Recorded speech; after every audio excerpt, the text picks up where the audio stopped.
Hello again, La-di-das and national spectators, and welcome to a cold and snowy version of the La-di-da Times. My name is Jeff Cougar Koslowski, and it's a pleasure to come with you and be with you here again as we eagerly anticipate the arrival of spring and summer and another season on Walnut Grove of La-di-das and Nationals baseball, which, depending upon who you ask, it's either our 33rd, 34th, or 35th seasons that we've been playing here. So it's good times as always, and we're looking forward to seeing that again here. We've got ourselves a little bit of a panel this time, and so I want to introduce and say hi to the other members of the La-di-das that joined us here. First off, as always, our player, umpire, announcer, researcher, and all-around Renaissance man of the historic baseball program in the Henry Ford, Mr. Marcus Razorback Dickson. Marcus, appreciate you coming on again. Always good to be here. Okay.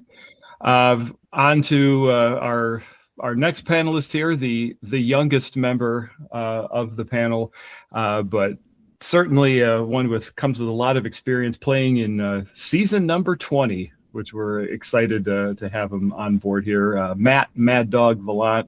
Matt, thanks for coming. Thank you. Appreciate the invite. Looking forward to this. Sure. And lastly here, a man who deserves no introduction. I'm waiting for it. I'm kidding. Given the episode here, this was a la-di-da that I wanted to make sure was on today, as I think he embodies a lot of what we're going to be talking about. Professor Bill Jentzen. Billy, thank you for coming on today. Thank you for having me. It's a pleasure to be here. Wonderful. So before we get going with today's episode, we do have an unfortunate bit of news to pass along. A member of the La-di-da family passed away recently here. It's the first time that we've filmed an episode since we found out the news, but we are all really we're sad and heartbroken about the passing of Dan Boomba Velasco, a member of the team for more than 20 years, and a very dedicated, very passionate player, somebody who a lot of the younger guys looked up to. A lot of people on the program got their start as a result of Dan, and just our condolences and thoughts go to Dan's family, especially Connie, who was a fixture at the games. We all really looked forward to seeing Connie anytime we knew that Dan was going to be here. We almost liked seeing Connie just as much. Just a very, very sweet woman. So our thoughts and condolences for the entire Velasco family. We lost a good one, and we hope that Dan has found peace, and his family is finding peace as well.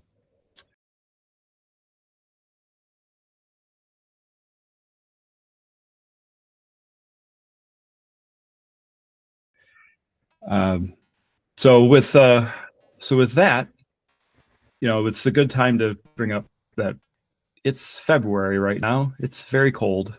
It's snowy. We've gone through quite a cold stretch here, and so it's nice to know that feels like we're at least getting a little closer to the start of our season here, and so we wanted to take this time to kind of reinvest ourselves into this program and what makes it good and what makes it fun here. And so I wanted to bring Marcus, who has seen the program through many different angles, Matt, who in addition to playing also started as a staff member, and so had to do a lot of the grunt work that is not always the most glamorous but is truly needed.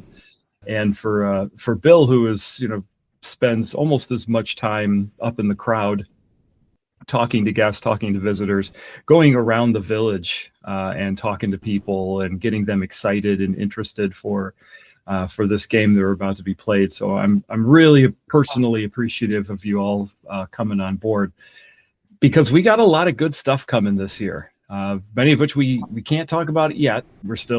Contracts still need to be signed and things still need to be finalized, but we've got some cool things that are coming along the way here. But one thing we can at least acknowledge is that there's some new blood coming to wear the La Di Da national uniform, and we've got some new clubs that are brand new to Greenfield Village that are going to be coming in, and some that are fairly new, and some that are old friends that we're excited to welcome back. And so I wanted to kind of talk about what makes us different and what makes us unique here. And so I want to start, Marcus, I'm going to start with you, kind of thinking about this. And for all of us here, I want us to kind of go back to when we first found out about what historic baseball was. And so either your personal first experiences with it here, or your first acknowledgement that this is not your typical baseball that you grew up with. So Marcus, lead us off here. How did you find out about this program of, the Henry Ford's historic baseball? And, when did you get that moment that, oh man, this is not what I knew growing up? Well, I had played ball as a teenager. I had not gone beyond 16 or so in playing ball. Really, I'd always enjoyed softball. And I loved just the sport of baseball. And I've always loved history. I've always been sort of enamored with looking into what really happened and how did things play out. And so it was in 2003. I think it was actually the first time I ever went to the Village, I think. And I just stumbled across this game. And the main thing I realized was that looks amazingly fun. And those are not 19-year-old semi-professional baseball players down there on the field. I could actually play that game. And I was very excited about that possibility and connected with the program immediately, reached out and got on a list to get a call for when the 2004 season started. And I remember those two facts. That looks fun, and I could do that. And I think that's always been part of the appeal of vintage baseball. The average age of players who play vintage baseball is certainly older than the average age of people who played baseball in the 1860s. But that's an appeal, right? That it appeals to a wide range of people who want to spend time on the field playing ball in the way that we play. For sure. Billy, you've you started right around that same time. Mm-hmm. You have, in addition, you've got a kind of a background in the theatrical arts as well. How did you find out about this game, and when did you come to that realization that this is different? Well, actually, got hooked in through a guy from theater, the guy we all know well, Wayne Weber, who I knew from community theater. And he gave me a call one day and said, "Hey, guess what I'm doing?" And I said, "No idea." He said, "I'm playing historic baseball out at Greenfield Village." I said, "Oh, that team with the weird name, the something?" He said, "Yeah, the La Di Da. You should come watch." I thought, all right, I will. And it took about 2 innings before I asked him the same question that I have been asked dozens of times. How do I get into this? Because like Marcus said, it was just so fun to watch. And I did notice that it wasn't being done by just a bunch of 20-year-olds. It was grown men of all ages. And it looks so fun, but for someone who has somewhat of a performance background, but more than that, used to be a history teacher, and have always loved history since I was a little boy, it was just a perfect fit. So he said, well, let's see if we can get you into it. And about a month later, they needed some players, and hey, would you like to play? It took me about a nanosecond to say yes, and I was there, and I was hooked from the first pitch. Actually, before the first pitch. When you put on that old-fashioned baggy pants uniform and you walk around out there and the people look at you like you're actually something, and the little kids want your autograph like you're a somebody, things like that. It was hard not to get hooked. And I've been hooked now for, this will be 23 years. Yeah.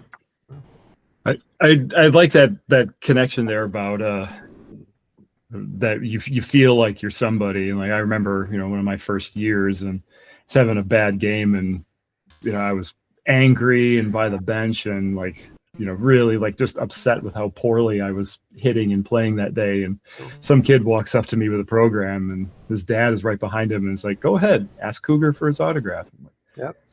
Kid, I'm a college student. Like, who am I? I'm nobody. I am nobody here. No, you're Cougar. Yeah. And I remember Mike Ossie even saying like, "You're a la-di-da, you're a rock star here." And I was like, "No, we're ball players." And yet, like I know, like, and we all do, like you walk around the village and like people will stop and they like look at you like either this as a curiosity or they know who you are, like, "Ooh, where's the game?" Matt, think of all the random, I think of all the random like family vacation albums that were in from like 2007, just like seeing someone's house in Kentucky right now. Just who knows? Just these random photos over the years. Or the to digress even more, I think Bill is you and I were at Tiger Fest in was it 05 or 06? 06 I think it was. And tell real quickly that the autograph that you signed. Yeah, we were all around. Our position was across from one of the Tiger players, and at this specific moment, we were across from Maglio Ordonez. And a guy came up to us with a brand new souvenir helmet, and he says, "Hey, sign this for us." "Oh yeah, well, okay, fine." So we pull out the pen, and all of a sudden I realized right above the top is Maglio Ordonez in beautiful, silver Sharpie script. And I said, "Okay, buddy, you do not want me to sign this. It's going to take your resale value is shot." He said, No, do it. "Really? No, do it." Okay.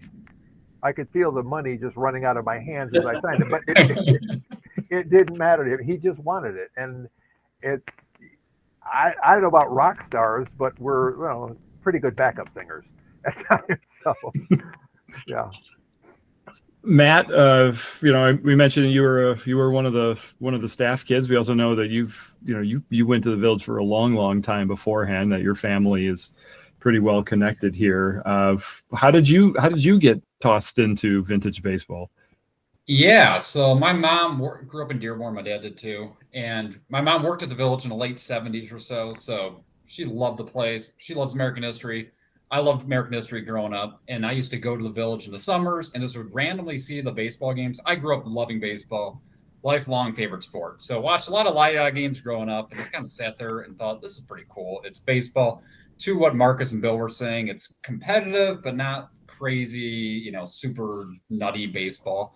Watched it basically and said, all right, that's pretty cool. And then in college, long story short, I went to Michigan State, and my freshman year, I was looking for a summer job, and I went to a job fair, got a job at the job fair. And actually Jeff was one of my first bosses, and got ingrained pretty quickly, and then was a staff member for a couple of years. So didn't play a ton, but back then we had newsboys. I dressed up as a newsboy. There'd be a lot of other kind of different roles that the staff guys would do. And then over time, just grew to love it. I mean, it's a ton of fun. You get to mix both your love of baseball with your love of just American history, being in the village, also just building up the camaraderie with all the other guys on the team. I think we can all attest that we have these now decades-long friendships that honestly, as much as the baseball's fun, it's the friendships that we've gained over time, and just the camaraderie we have over time. So it's really just kind of encompasses a lot of things I really enjoy in life. I feel very fortunate to continue on, especially at such a fortunate venue like the Village that has so many things going for it. Yeah, you talk about the importance of the village itself, and how we are kind of part of that summer celebration and summer programming here, and there are so many other things that are going on throughout the course of a traditional day. Marcus, I'm going to bring you in for this one. As somebody who in recent times you've been on the Hill a lot and you've talked to a lot of visitors. I mean, paint a picture for anybody who's either never been or not familiar with the program. When we say the Hill, describe it? Like, who's there? What is it? What do we say when we're talking about working the Hill or going on the Hill? Well, so Walnut Grove, where we play, is an interesting locale to play ball, and it is a literal hill. There's a small hill that goes from the field up to a gravel road that goes down, and then from there the hill goes upwards towards some of the historic buildings that make up the village, and there's a lot of trees there, and when you're there with the crowd, you can tell that there are people who know exactly what they're doing. They've identified the shade spots. They've got their very well planned blankets or their chairs, or they know exactly where they want to be, and they're in the same place every time they're there. And there are people who are there at every game or almost every game, or at least once a weekend. And then there are people who wander in, and maybe they hear a crack of a bat, or they hear something with people talking about the game, walking around the village, the players out before the game. And so they just wander down, and you sort of see this look of, what is, I recognize that that's baseball, but it's not quite baseball. Yeah. Yeah, exactly. And so they want to ask questions. And sometimes it is, it's just what the basics. That was a foul ball. Why did they run? Well, in 1867, that wasn't a foul ball, and let me tell you why. And they want to talk about the things that they know about baseball history. Which, as we've done more and more study about baseball history, we learned that much of what we know to be true wasn't true at all. The number of times I've had to explain to people that Abner Doubleday had nothing whatsoever of any sort in any way to do with baseball history is pretty large. So it's a great mix of people. We are fortunate to have a tremendous venue with locomotives that go through the game, and we have to stop and recognize the might and power of the locomotive during our game, and people are very engaged. One of the nice things about being at the village is that even on a bad day, you're playing to 300 or 400 people. And that's just a fun place to be. For many of our clubs that we have tremendous respect for, they play great ball, but they play with people who know them. It's family and friends. And at the village, you've got people who are there because they are committed. They are what today we would call a fan. And they just want to be there, not because they're family, but because they care about the game and they care about the players. Can I jump in? Okay. So one thing, Marcus, to your point, I think one really cool thing about the village in particular is as all these people just kind of randomly come down to the Grove and have no idea, like, whoa, kind of taken aback by it. But when I worked at the village, one of the favorite things I ever did was occasionally I'll just stand at the gate dressed up as a newsboy or whatnot and just say hello to everybody coming in the front gate. And there's tons of local Metro Detroiters, which is awesome. The village has a ton of members. It's great. But then you meet people from not just all over the country, but literally all over the world. I met people from Japan, Germany, everywhere. So you just have these conversations with these folks. They wander around the village. And then, Marcus, when you're on the Hill, you probably run into people from all over the place. And so you feel like, I think all of us are proud Metro Detroiters as is. And to a certain degree, I just kind of feel like not just a baseball player down there, but we're almost an ambassador to the region. You're part of a tourist attraction to a degree. And I think just kind of having that as part of the whole scene really adds some value, at least to me personally. I just really enjoy that aspect as well. Yeah. Can I jump in to piggyback on what Matt just said about people from all over the world? I've met plenty, but maybe the coolest thing that happened was 2 years ago. I ran up on the Hill, and I met a family from Germany. Mother, father, 2 children. The father spoke pretty good English. The mother's was less. The kids had none. And they had no idea of how baseball was played, and let alone from 1867. So it's like, well, okay, Bill, you've now got to explain an American game from 2 centuries ago to people who don't understand English, and go. But it was one of the most enjoyable moments that I've ever had here. And considering of all that I've had, that's saying something. I would explain what was happening. The father would translate it to his 10-year-old son, who seemed terribly, terribly interested in this. And then out would come a question in German back through the father. And I'd go, okay, well, what that is. And then, oh, excuse me, I've got to go bat. I'll be right back, kind of a thing. It was, I mean, they left after a few innings, but one of the coolest things on top of this whole cool thing was they were saying their goodbyes, and the boy said something to me. The only German I know is I can count to 10 and order a cup of coffee. He was doing neither. But his father looked at me with a smile and he said, he wants you to know that you're his favorite player. Wow. Well, And I do remember one word in German from high school, and I just said, Danke.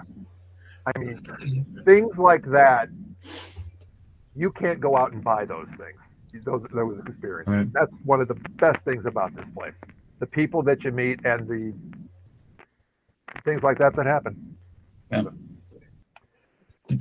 And these are all like amazingly powerful stories, and I'm sure we all have dozens and dozens more, especially like I've thinking with Bill about times where I get somebody who is really interested, and then I have to stop and say, I'm sorry, give me 1 second, I got to go bat. And so I'd have bat, and I just go to the kid like, here, hold this for a second, don't lose it, I'm gonna be right back, and I go grab another bat. And you see this kid is just like looking at and so we really do have a profound effect, kind of to Matt's point. We are ambassadors to the Henry Ford, and in some cases are ambassadors to the Metro Detroit area, and kind of to Marcus's point also, we're so happy that these other teams can come see us, and for many of them, they've told me stories of struggling to get 9 guys to some of their home games, but when Greenfield Village is here, they've got 13, 14 guys that all of a sudden want to show up. So in thinking the impact that it has, we're all players. We've played the game at various times during points of our careers and all that. Marcus, when was the point where, or maybe even was there a point where you realized that winning was not the most important thing, and that in fact, being that good ambassador, like Matt said, that was actually more important to the game itself? Well, that lesson comes across really quickly, right? You pick that up even in practice, but the story that I've told, I don't know how many times, is from one of the very early World Tournament championships. The La-Di-Das were in the championship, and there was a close play at first base, and our first baseman, a longtime favorite, Ernie Tiny Ritterhouse, was playing first base, and play was at first, and normally the umpire doesn't make a call, but in this case the umpire kind of got excited and made the call, and the umpire called out at the base, and Ernie said, no, in order to catch that ball, my foot was pulled off the base. My foot was not on the base. He should not be out. And that was in the middle of a very tight tournament championship game.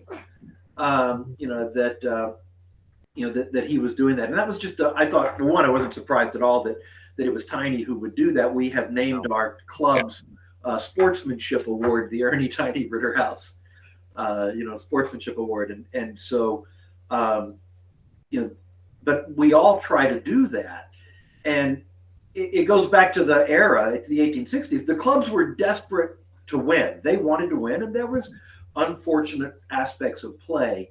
But they talked a lot about what it meant to represent your club, what it meant to represent your city or your town. And there were certainly people who were expelled from their clubs when they didn't live up to the ethical or the moral or the competitive aspects in the way that they wanted to. And I think we work hard to carry that through. Absolutely. Bill, I'll ask you the same question with us here. Like, what was your aha moment where, because, and I know you're a fiery competitor. We all can have our fiery competitor moments here. But at what point did you kind of go, hey, you know what? I think this is bigger than me, or maybe this is bigger than that one play that just happened. Good question. I don't know that there was an aha moment. Like Marcus said, once you're in the village, you're in uniform, you're out in front of all the people. That was the big part. It's like the audience is there and you're representing the village. What I had to find is I had to unlearn a lot of things about the game. Technical things like, you can't overrun first base, or there is no sliding like you would automatically do. And there is also no anything to win attitude. And I saw that, and that was frankly a big part of the appeal for playing here, because if my brother were here, he could tell you the days we played softball together and he'd have to pull his older brother out of a tangle with somebody else because of whatever happened. You don't have to watch the game here very long to realize that's not what this is about. We play hard. Yes, we play to win. We're putting on a good, performance for the people. We want them to have a good time watching, and nobody wants to watch a bunch of unathletic people playing a lousy baseball game. So we're trying hard, yes, but there is that very firm line. And like I said, I don't know that there was that's an aha moment I got that line existed, and you're not supposed to cross it, because that's not what this place and this program is about. So. Yeah, I like what I'm hearing. Like, it's almost, it is truly like it's an unspoken thing, and for those who that cross the line, somebody is going to smarten them up to it about you just don't do that. Matt, you and I have traveled a lot. We've been to a lot of places. We've seen a lot of baseball played in different areas, and yet there are others throughout the community that have traveled even more than we have. Can you talk, kind of the same idea, but think a little bit to when you've gone to other places and perhaps you have not seen kind of that Greenfield Village magic in action here? Yeah, so to your point, we've been very fortunate to travel all over the place, and piggybacking off what Bill was kind of saying, I think you get the sense of it right away at the village. I mean, you walk into the village, you realize what it's all about. I think even when you're leaving Lovett Hall to walk into the village, there's a sign, Jeff, you probably remember, it says like, you are taking us, basically it's saying, get your act you're going together. on stage. Like, literally get your act together. You're boom. going on stage. Yeah. You hit the sign. Okay, let's get this all in perspective. You kind of go out there. So yeah, it's been all over the place. I know we've been to Gettysburg for a tournament. We've been to North Carolina for a tournament. All over the place. One thing with the village, I'm not going to knock any other locations or anything like that. I think that you just get a different perspective in the village in terms of kind of the historical frame that everything is kind of put in when you're within the confines of the village, and you have people like frankly Marcus that knows everything about the rules and kind of level set everything with the crowd about kind of what's going on. And I do think the game naturally attracts people that are the vintage naturally attracts people that are a little more just into the historical aspect, and everybody wants to win, first of all. So everybody is a guy that wants to win a baseball game, but I don't think naturally it attracts, at least at the village, the same type of person that's all in, all they want to do is win. When they kind of understand, you go through orientation as well at the village, you kind of get a sense about this is what it's all about. And what Jeff was saying, I think there have been a handful of guys that within a year or so kind of realized or kind of been nudged that like, all right, this might not be necessarily the correct, kind of the right form for you to kind of get your competitive juices flowing to a certain degree. I umpired at a tournament. We played at a tournament years ago, and I was umpiring. And the two things I remember, it was a game between two teams who had a long and unhappy history. And what I remember about that game was that the phrase I said more often than anything else was, "Gentlemen, return to your positions and bases," because they were congregating, ready to go. And twice that we took a break in the game so that a team could decide whether they were going to storm off the field in protest. and I just remember thinking, man, this is not where we need to be. No. So, yeah. I think when you get into a game like that too, you kind of, I mean, I've gotten fired up before too, but you just kind of got to take a step back sometimes. It's like the second, third inning, you're like, okay, this is a whole different deal here. Let's just take a step back, play it out, and just kind of realize, especially when honestly, when we're on the road, not to say we're perfect by any means in terms of how we necessarily act all the time, but we also have to realize that we're representing not just the Lottie-Dahs, but Greenfield Village in general. So when we try to go on these road trips and all that, we play even road games around Detroit. We try to kind of understand once again kind of our role and kind of how we should be approaching the game and the camaraderie that we should bring to other teams as well. Mm-hmm. Yeah, I mean I totally agree with how we do this, how we're putting it all together, and what being that face of at least kind of Metro Detroit vintage baseball. I mean, we've been at it for darn near 35 years now, and a lot of teams look up to us and kind of see like this. I mean, how many times have we gone to places and when they ask what are we playing by, and they say village rules, like I wouldn't necessarily name it after us. There's still things that we're figuring out and dealing with with regard to sliding and all that sort of stuff. So we're still learning and continue to learning and making changes and whatnot, but to be that representative and to be that change there. So to we're going to start to wind this down a little bit, and so I kind of want to take it on a little bit of a lighthearted change with that, and that we've all met with people and talked to people, and lots of different visitors with lots of different interests. I always say that a good historic baseball player has 3 meters. They've got a history meter, they've got a entertainment meter, and they've got a athlete meter. And depending upon where they are, these meters go, and like the one that's all the way over at athlete and way over here for the others is they'll be gone in a while. But the spectators are kind of the same way, and that some of them are really into the history side, some of them are there for the show, and some of them are there to see a good game of baseball. And so in thinking about the visitors and thinking about the people that we've seen in our all of us now more than 20 years of play, is there an instance that you had a meeting, or you saw a visitor or talked to a visitor that either like changed the way you thought about how you are seen, or did they just in general just ask you something that went, oh my God, is that what you think? Like, is this what's going on? Is this what we're doing here? Like, give me your best, like, your best like oh my god moment when you realize like how the visitor perceives us, and maybe we weren't necessarily thinking that before. So whichever you guys know one, go ahead and jump in. Well, I'm not sure it's the best story, but I'll just throw one quick thing out, and that is when they ask if these games are scripted. Yeah. And like it's a Civil War reenactment, and like, how good do you think we are? You know. So yeah, no, these games are not scripted.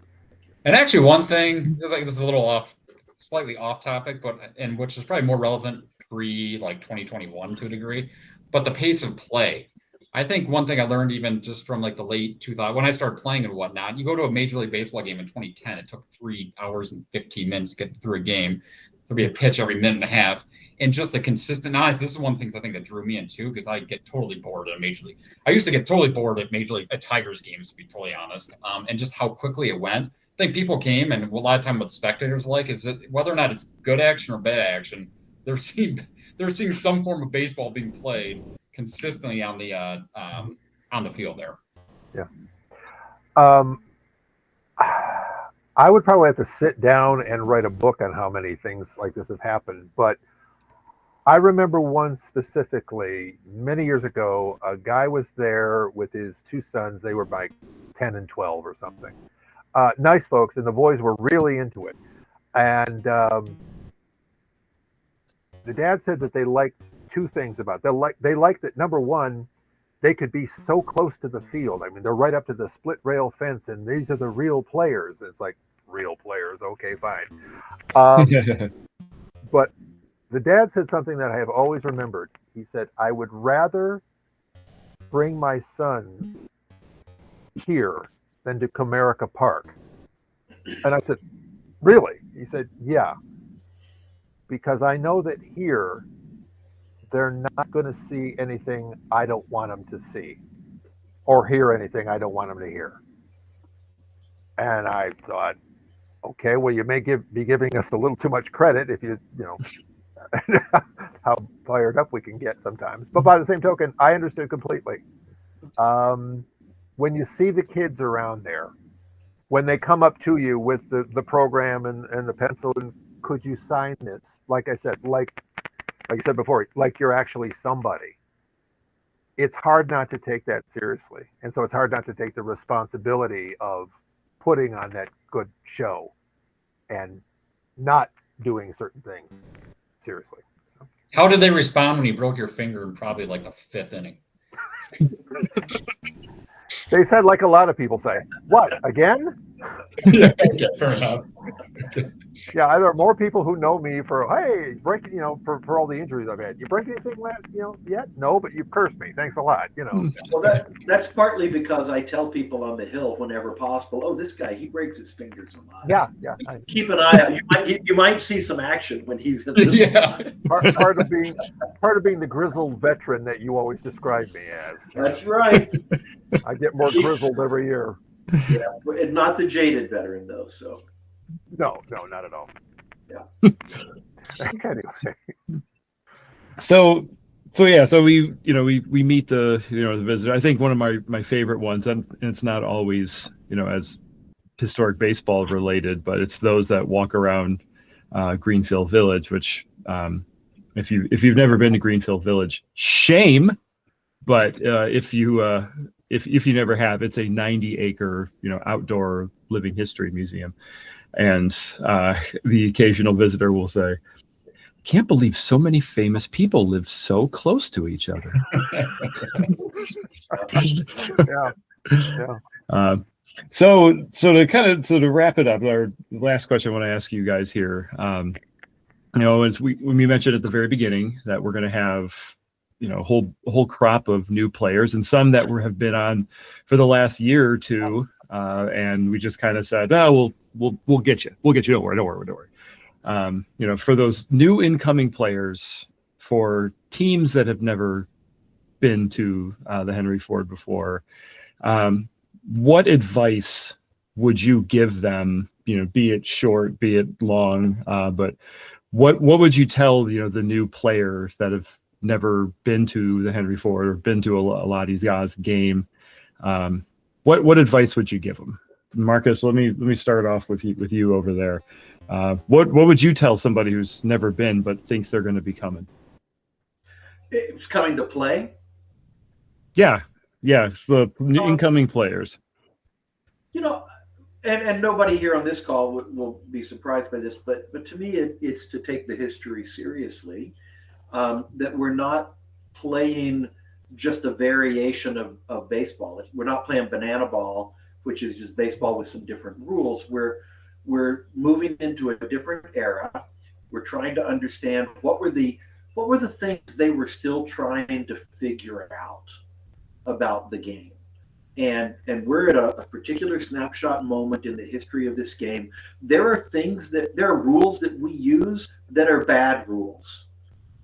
They're poorly thought out, and we're going to get rid of them next year in 1868.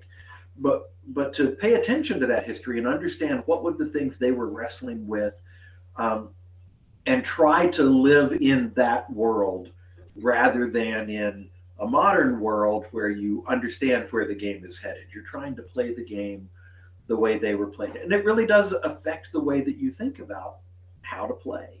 And so I think you'll have a better time on your your meters. You're going to have a better history time, but you're also going to have a better presentation and show side. Maybe you might actually have a less effective athletic meter, because there are things that limit the athletic expression in those ways. But it's gonna be better for you, and it's gonna be better for the people watching the game to pay attention to the history and try to live in that history. I totally agree with Marcus. Oh, and not to praise Marcus too much, but it's literally listen to Marcus or listen to any of the other resident historians and be open-minded. Don't come in thinking, don't rock your, whatever, modern sunglasses, wherever it's going to be, and just think why can't I do this or whatever this modern thing I want to do. No, we are trying to present the game. We are Greenfield Village. You look all around the village, there's all types of awesome historical artifacts and historical presentations that's going on all over the place. So we definitely have a mission at the village, and just come in with the idea that, okay, this is what the village is trying to do. Now we're also trying, we are playing real baseball. I mean, we are playing baseball. It's not just hokey, whatever it is. But just kind of come open-minded that all right, this is what it's all about. The village is definitely, has a way of going about things, and just come with a good attitude. Yeah. I would, well, as I said before, people ask all the time, how do you get involved in this? And anytime somebody asks me that, I tell them basically three things. Number one, you have to be able to play. Nobody wants to see a bunch of unathletic guys stumbling around out there. Number two, you have to be able and willing to mix with the people, to answer the same questions time and time again, because while you've said it 50 times, they've only asked it once. So, and especially with the kids. And the third thing, and sometimes the most important, is you have to know where the nearest bathroom is, because when people ask you that, when they really need to know. Yeah, you can't just tell them the other side of the railroad tracks where the rest of us go. So it's answers like that make us glad Bill's on this call. Absolutely. Well met here. And I heard in hearing you guys answering this here about to Marcus's point there, that we are this is a snapshot. This is why we hear so many other teams playing by so many other rule sets. There are teams that will play by 1858 because that's when they have evidence that their team existed. Us here in 1867 is kind of the we've been trying to push the importance of the World Tournament of Baseball, the original World Tournament of Baseball in 67. So we go with that year. But last year, and you guys know this too, but we played by, I think, 6 or 7 different sets of rules. From 1845, Marcus, was that the earliest one we did? Or 46? Yeah, we did those were the original, quote, original Knickerbocker rules. And we did 1857 when the laws of baseball were established and went to 9 innings, 9 players on a side and 90-foot bases. And we did 1864, the last year in which a ball could be caught anywhere on the field on one bounce for an out. And we did our regular 1867, and we did 1876, which was the first year of the National League. Yeah, so we've, and that's for us in Greenfield Village. That's a huge, huge diversion from what we've, normally done. It's a La-di-da Nationals game, which, is all of us. It's all the guys, within the program that play those particular ones. To relearn 67 after playing 45. Like, oh, is this one that ends at 21, or is it this one? No, this is the one where you can sidearm the ball to pitch now. Like, oh yeah, but I think it makes you a better historian of the game. It makes you a better storyteller of the game. We've got really good resources, not just human wise, but artifact wise. So and an institution that wants to make sure that the story is told, in an accurate way. And sometimes that means, we call ourselves out when we were pretty sure we were in, and so those things might happen with regard to that. So, well, boys, it's been a pleasure. I'm very much appreciative of you all coming on here on a school night.